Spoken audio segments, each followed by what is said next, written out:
Make your point on the News Hour. Join Arnab every night on the News Hour with your question.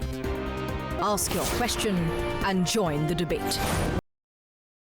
Amidst the debate over controlling online trolls, the proposal by Union Women and Child Development Minister Maneka Gandhi to curb violence against women on the internet has triggered a debate between the minister and the NCW. While Maneka Gandhi asked the NCW to monitor the internet to control trolling against women, NCW Chief Lalita Kumaramangalam has questioned the feasibility of the minister's proposal, in fact saying that the internet is too big a space to be effectively monitored.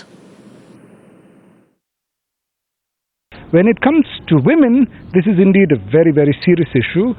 It is compounded for India because India has the daughter deficit.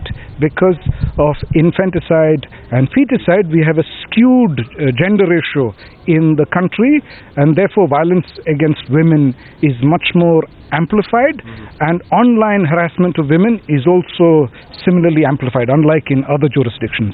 Therefore, it is key that the government do something about it, because it appears that the large platforms such as Twitter and Facebook aren't doing enough. So I don't think what we need is more laws, and I don't think what we need is amendment to existing laws.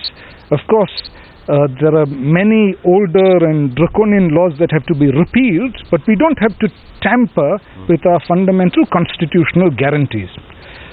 What we need is a mechanism that will allow online giants to enforce their own terms of service in a more effective and transparent fashion.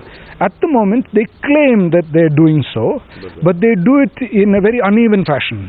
They only seem to enforce the stuff they're interested in.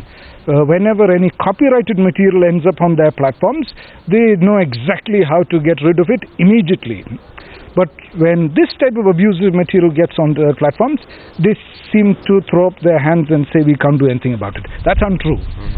So in order to embarrass these corporations and to make it clear that the women have a legitimate complaint, what the government needs to do is have a simple mechanism to amplify the voices of the women, and that is sufficient.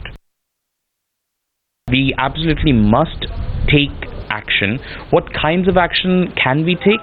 There are two different sorts. One is empowering the people who are subject to such abuse and subject to misogyny and violence, gender-based violence, etc. online.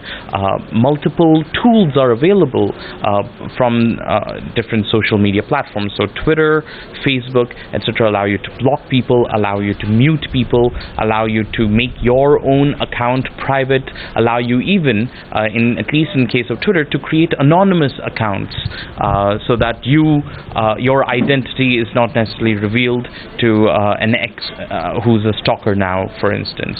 So there are multiple ways that these tools can empower people, and but apart from that, there can be effective policy measures also put in place.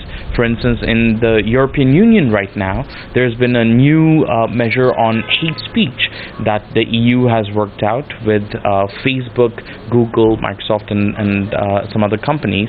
Now, if something of that nature, which is soft law, which is co-regulation, is done with the involvement of civil society and with transparency built into it to ensure that there isn't over-policing, even that's a possibility. So from the policy level, from the government level, there definitely are things that can be done and ought to be done, but we must make sure that in the name of gender violence, we don't end up curbing freedom of speech.